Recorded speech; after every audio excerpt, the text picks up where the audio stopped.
Andy Kim of the great state of New Jersey.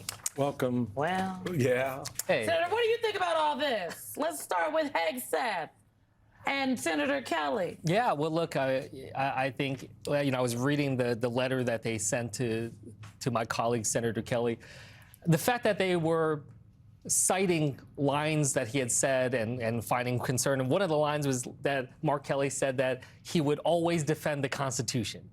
The fact that they even put that in the letter and highlighted that as something that was offensive to them or concerning to them, I think it shows that, what they demand here is not just loyalty to Donald Trump, but fealty to Donald Trump.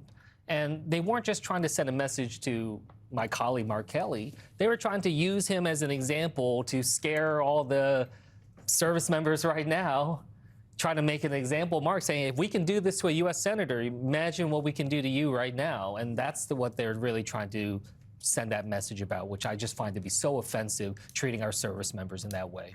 Well, it does put them in a very difficult position, and it does make it very difficult for members of your body to sort of navigate a space where at any moment a president can come after you when you're talking about the Constitution, right? Mm-hmm. Or talking about a public policy that is of import to the American people.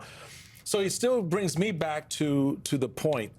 How do we help a Mark Kelly from not happening again?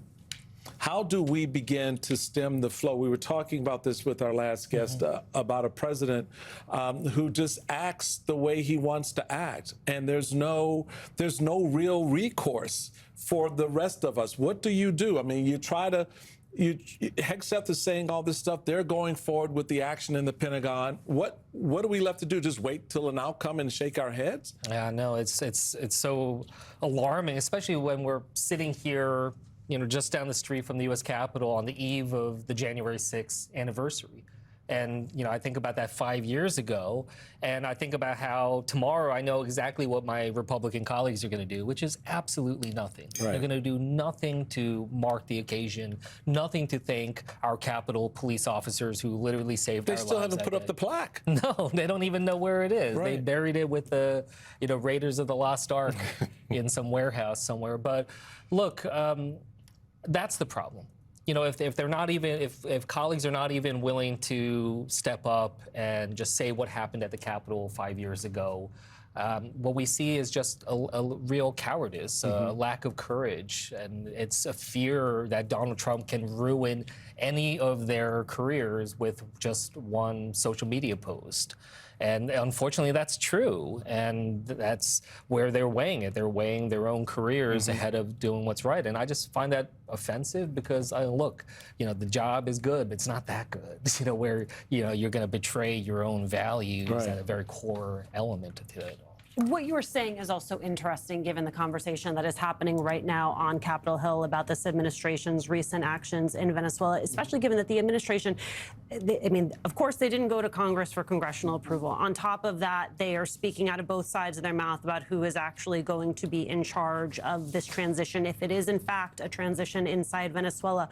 I want to layer onto that the fact that you had Secretary Noem on TV this weekend being asked, well, what happens to all of these Venezuelans who are already in the United States, who now effectively become undocumented because of the lapse in temporary protected status? She says, well, you can still apply for asylum. Almost immediately, her agency walks that back. How can this administration, on one hand, say this regime is so awful and corrupt that we need to bring in U.S. forces in order to remove the head of Venezuela, and at the same time say to Venezuelans in this country who've come here seeking asylum, you got to head home? And they're also saying that the legal justification for the operation was to support law enforcement efforts specific to Maduro. And then Trump saying, oh, well, we can take a second strike at any time, and maybe Cuba, maybe Greenland. I mean, we see how so much of that falls apart so quickly. And that's because if you ask the fundamental question, which is, what is the goal that they're trying to achieve, you realize that none of that is about democracy. None of that is about protecting people. None of that, honestly, is about American interests. It all goes back to Trump. And this all goes back to Trump and supporting his his supporters. That's why, over the last 72 hours, we've heard Trump use the word oil over and over and over again, because we see that what the goal actually is what I call mob boss tactics. He's using mob boss tactics. He's reducing our foreign policy to essentially an extortion foreign policy. And he's calling the Maduro regime narco-terrorists up and down, but yet he's willing to work with them now as long as he gets what he wants, as long as Donald Trump's in the take.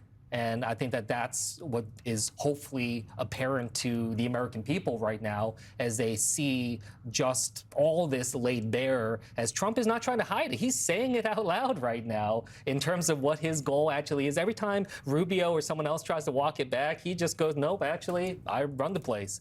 I'm in charge. Correct. Yes. Lindsey Graham we played the clip from Air Force One yesterday on their way back, and Lindsey Graham is saying, we had to do this. This was about the drugs. This was about everything. He's like, so this isn't about anything. This is American interest. And the president jumps in and is like, yeah, so the oil. Yeah. This is about the oil.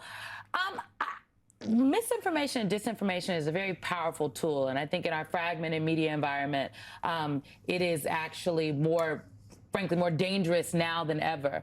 What the American people believe about not just this operation, but what the president is saying about this operation, what it means for Americans to be true, I think colors a lot of things going down the line. Are you concerned about the role misinformation and disinformation can play here in the days and weeks to come?